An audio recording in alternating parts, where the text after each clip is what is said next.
Hey guys, I'm going to read you a little excerpt from one of my essays. It's titled Sacred Bond, and it's about the case of Sabrina Limon. And as usual, it is copyrighted material, copyright 2018, all rights reserved. No copies, reprints, or electronic transmission allowed without written permission from the author, who can be reached at missmensa@gmail.com. Sabrina Limon is the woman who was convicted of murdering her husband, the father of her children, Robert Limon, even though it was her boy toy lover, Jonathan Hearn, who actually pulled the trigger.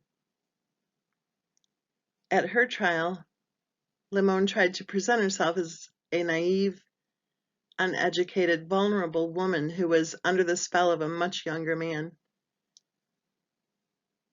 Limon claimed she had no clue that the man she claimed to love was the person who shot her husband.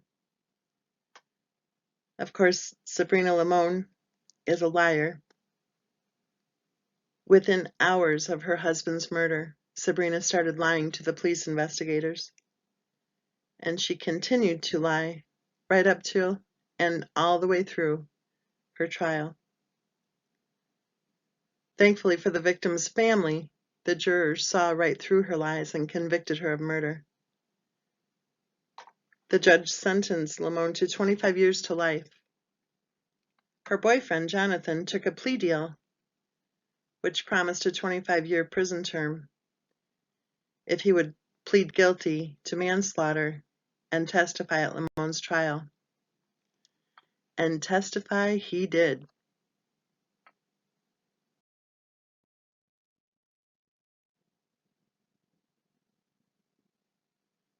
Now this may sound a little harsh.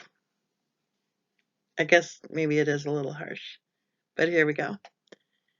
Sabrina Limon was a rotten wife and mother. In fact, she was a rotten person to the core.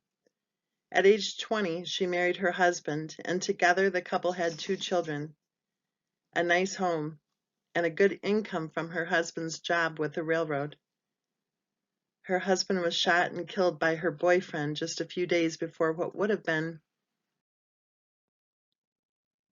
the Limon couple's 14th wedding anniversary. On the surface, it appeared that Sabrina Limon had it all. In fact, Sabrina's friends wished their husbands could be more like Robert Limon.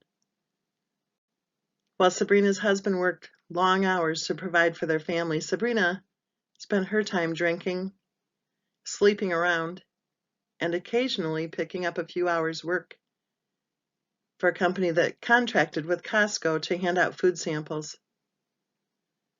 When asked how many hours she worked per week, Sabrina acted like she didn't know. She finally stammered out that she worked 20 hours each week, but as with most of her trial testimony, she appears to be lying. My hunch is that it's more likely she worked fewer than 5 to 10 hours per week at the most. And my hunch is that she hated every minute of it.